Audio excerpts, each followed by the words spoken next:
Hey everyone, Namaskara. It's great to have you all back again. Today's video is the start of my cleaning series.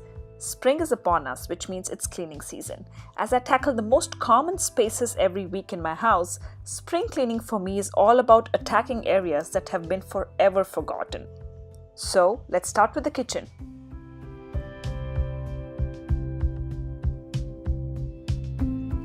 When it comes to cleaning, an appliance in the kitchen that takes the most beating, I think, is the oven. So here I am making a paste. All you need is baking soda, about 3 tablespoons, a squirt or 2 of dish soap, a good squeeze of lemon juice, and finally, vinegar. I eyeballed this completely here. Mixed it all up and then applied this paste generously on every nook and corner. As you see, the window needed some major cleaning. I let this paste sit for about a good 30 to 45 minutes, came back in with some good muzzle power and a scrub that's non-scratchy. This helps loosen the grime out.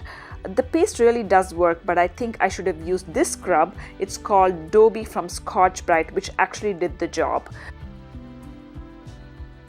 Here's the before, here's the after, and I love how it looks as good as new. Another area in the kitchen that is concealed is the space behind the fridge. You can find dust as well as the most bizarre things in here. In my case, it was a chewing gum and I don't even know how it got here. But there's nothing that a good old vacuum cannot clean.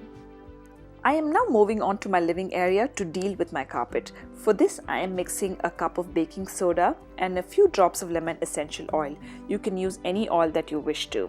Then with the help of a sieve, all you need to do is sift this mixture onto the carpet, let it sit for about 15 to 20 minutes like I did, and then vacuum it all up.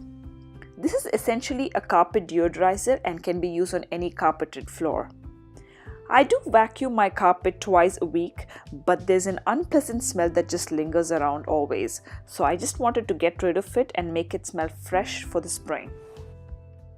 Another place that hoards dust and is forgotten are light bulbs on any light fixtures. So cleaning it with a mixture of rubbing alcohol and water just ensures more light to shine through. If you have fans in your room or any part of the house, then you for sure know the dust that sits on those blades. A pair of tongs from the kitchen can come very handy here. Just wrap the arms individually with a microfiber cloth and a rubber band, and there you go, my hack for you to clean the fan in just a few swipes.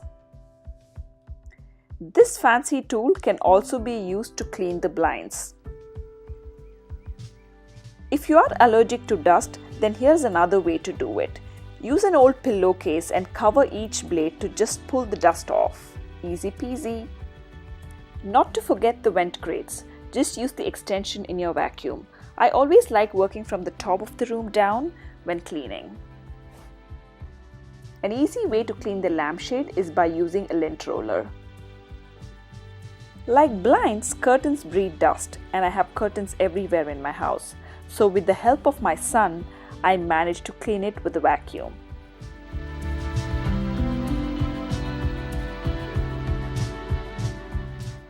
Moving on.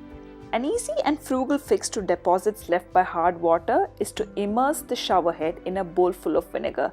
This trick has always worked for me. All you need to do is leave that in the bowl for a few hours and then take it out and just wipe it all down and run the shower for a few minutes to take off the smell of vinegar, if any. A thing that is never cleaned in my bathroom is now clean.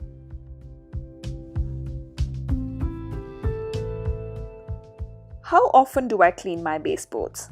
Never. An easy way to take off dust is to use lint sheets after your drying cycle. Rather, reuse your lint sheets. I was really surprised by how well this works. Doorknobs and handles are another breeding ground for germs as they are never clean. So I used my good old all-purpose cleaner and disinfectant to take care of this. The next in line are the doors, especially the ones that see a lot of traffic, hand marks, stains, and just dirt in general. Once again, I used my DIY cleaners. I used my all-purpose and disinfectant here. I will leave a link for my cleaners on the screen, so go take a look. This is my entryway door. that just needed some cleaning from all the dust it takes. I think I'm just a happy child when things are clean. I also sprayed some water on the front porch of my house to get rid of dirt. This just reminded me of India and its nuances. Last but not the least, all the windows. There's just a great sense of satisfaction to see windows that is free of handprints or any kind of stains. I think it's just me. I hope this video gave you tips and also helped you think of all the places in your house that have not seen any form of cleaning in a long time. Thank you all for stopping by. Please subscribe to my channel and I shall see you all in my next one very soon.